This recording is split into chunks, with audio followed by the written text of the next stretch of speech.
if you're someone that really likes to get into your natural side of things and work with plants in aquariums, then I've got something to show you and explain what is a Wabi-Kusa.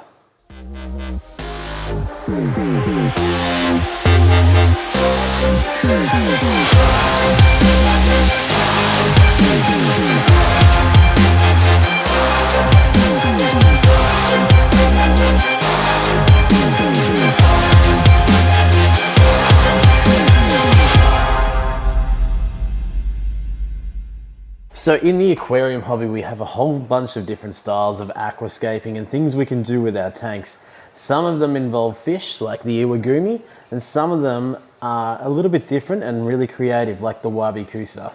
So we've joined Alvin a couple weeks ago and we've done a full fish room tour with him. But the big question that I had while I was there was, what is a Wabi-Kusa? Now, Alvin's got 3 Wabi-Kusas. All 3 look fantastic, so I thought, who better to explain than Alvin? So let's check out what he had to say.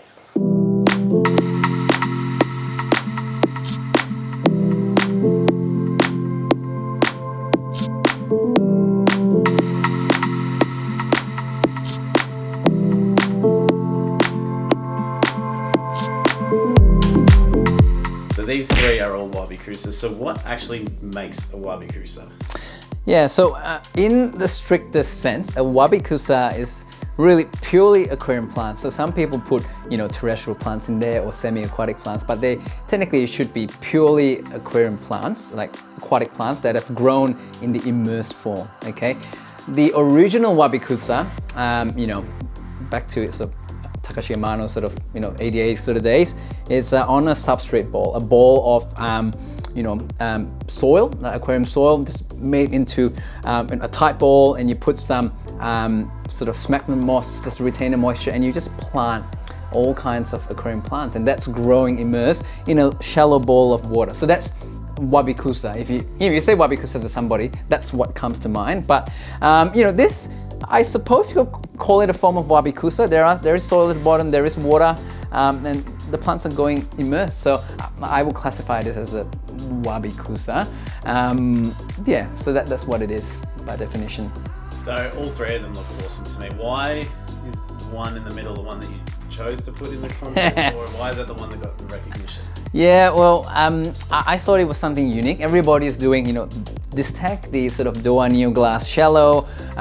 Nobody's doing something, I haven't seen anybody done something so small, 8 by 8 by 8 centimeter, sort of like a whiskey glass really. And I thought it's something interesting that, in nature, when you go out walking, in a trail, like, things grow in small, sizes, things grow in huge sizes. So I just wanted to showcase something really small, okay? Actually, there's a story to this even on the AJ website you can read. There was a little puddle right in my backyard, a rainy day.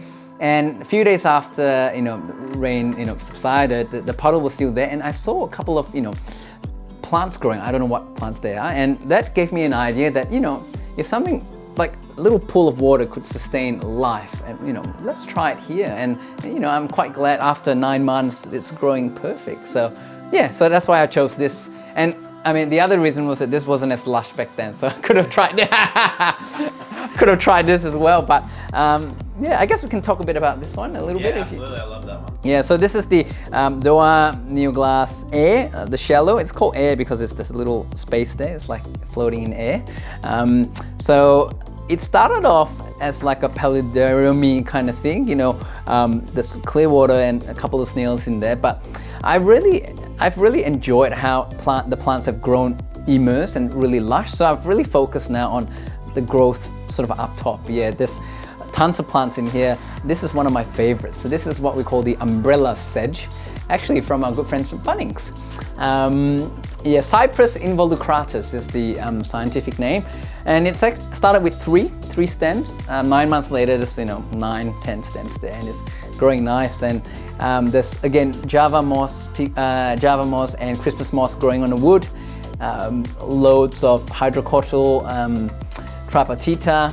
This is actually Ludwigia palustarius that's grown sort of sideways. From my understanding, correct me if I'm wrong, when aquatic plants grow under high light, rather than going up, they grow flat because that they can get lots of light. So rather than going up, a lot of these plants have decided to go down and sideways, which gives a different perspective to Wabikusa. Yeah. Perfect. What lights are those? So these are ONF flat nano stand, similar in design to the Flexi Mini, but they're a different company. Yeah, so yeah, I really do enjoy them. So they're perfect for things like wabikusas and terrariums and that sort of thing. Yeah, I think, if more lights like this are being made, I think that's the future for Wabikusa because it's easy to grow. You can grow anything, terrestrial plants as well, but they've obviously worked well. These are just at 50% intensity. I'm not even going 100%. They're nice to look at, nice and slick. Yeah. Perfect.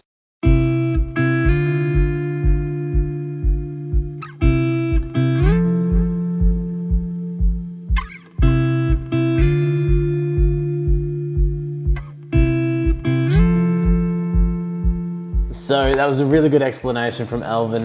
You can see in the background he's inspired me, but I'm not ready to show you what I've come up with yet because I am completely new to this, but it definitely inspired me to give this a go, and it looks really cool having a little tank like that next to my other tanks up here on the bench.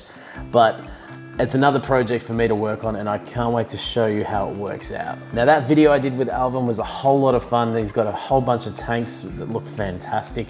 So I'll put a link in the description and a link up above. So make sure you check that out as well so you don't miss out on any of the cool things that he's been working on. If you're new to the channel, make sure you hit the subscribe button and ring the notification bell. We've got lots of stuff coming out. We've been working with a lot of locals and finding out some really cool creative projects people are working on, some breeding, and another one was Alvin, looking at these amazing planted tanks and how you can sort of incorporate that in your home. Until then guys, if you enjoyed the video, make sure you hit the like button and I will see you all soon.